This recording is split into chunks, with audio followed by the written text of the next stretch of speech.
Assalamualaikum warahmatullahi wabarakatuh. Salam sejahtera, salam rahayu. Kita lanjutkan materi tentang hukum pidana adat.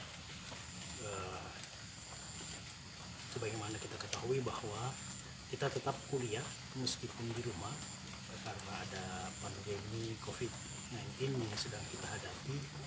Maka setiap warga negara, setiap kita semua wajib untuk melakukan penghindaran, pencegahan supaya tidak meluasnya wabah COVID-19 ini.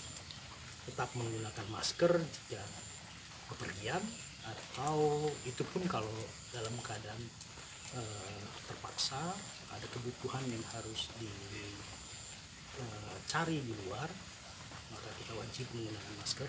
Dan jangan lupa juga setiap kita melakukan aktivitas selalu menggunakan bawa hand sanitizer atau bisa berupa gel atau spray ya.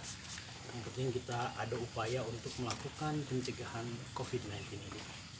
Tetap di rumah, tetap belajar walaupun dalam kondisi rebahan. Masuk ke materi berikutnya, kita akan mempelajari bagaimana bentuk-bentuk hukum pidana yang bisa kita perbandingkan atau setarakan antara hukum dalam ilmu hukum pidana umum dan hukum pidana adat. Dalam hal ini saya hanya akan membahas hukum pidana adat Baduy. Kenapa? Karena kita tinggal di Banten memiliki satu berkah yang luar biasa karena kita punya masyarakat adat Baduy di Lebak yang bisa kita jadikan bahan pembelajaran yang luar biasa sekali. Tentu saudara-saudara mahasiswa diharapkan peran aktifnya juga untuk mencari tahu bagaimana aturan-aturan hukum pidana adat di adat yang lain.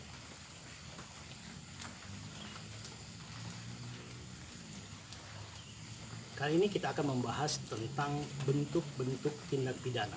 Sebagaimana kita ketahui dalam ilmu hukum pidana, bentuk-bentuk hukum pidana itu bermacam-macam. Di antaranya adalah percobaan. Bagaimana percobaan? Masih ingat? Karena umumnya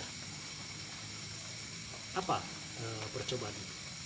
Ya, percobaan adalah tidak selesainya niat pelaku ketika dia akan melakukan tindak pidana. Tetapi tidak selesainya itu bukan dari dalam dirinya sendiri. Ada kekuatan di luar yang menggagalkan upaya dia melakukan tindak pidana. Apakah di Baduy kemudian juga mengatur hal serupa? Dan apakah ada karakteristik khusus? Ya, tentu masyarakat adat Baduy dalam upaya dia melakukan penegakan hukumnya dan juga untuk menjaga keharmonisan lingkungan adatnya, Baduy juga mengatur persoalan percobaan. Namun di Baduy memiliki karakteristik khusus, bahwa yang dilihat adalah niat dari si pelaku.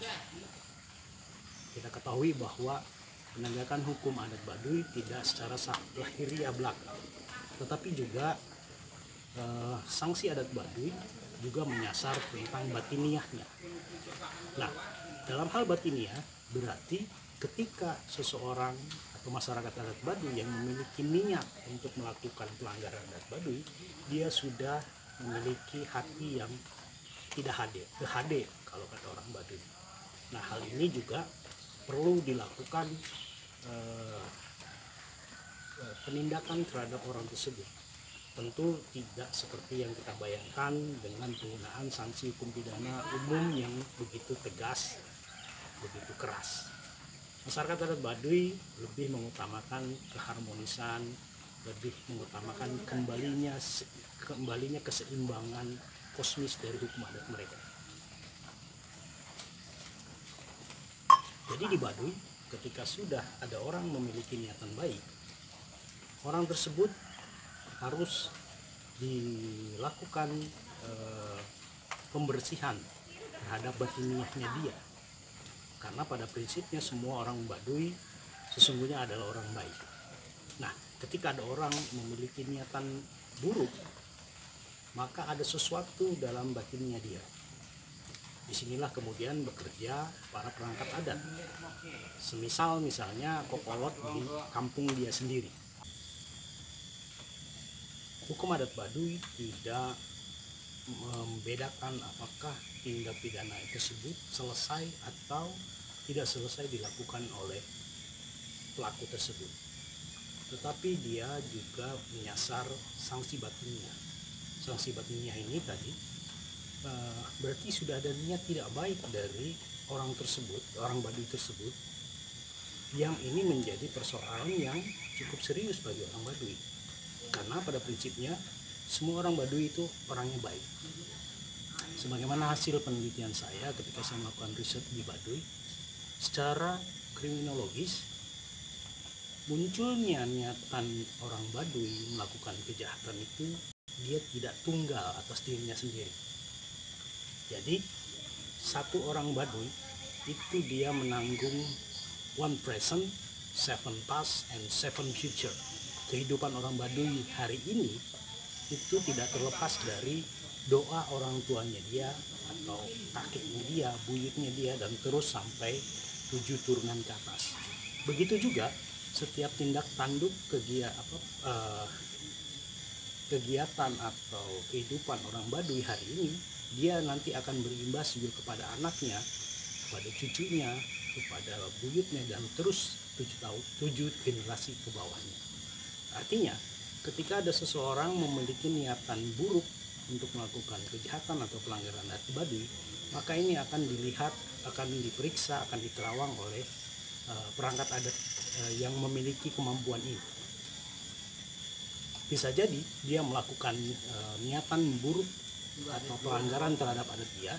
Ini adalah sinyal dari orang tuanya dia atau kakeknya dia atau leluhurnya dia yang dulu pernah melakukan pelanggaran adat namun tidak diselesaikan secara adat, sehingga dia memberikan sinyal kepada anaknya itu atau orang tersebut bahwa ada urusan yang belum diselesaikan.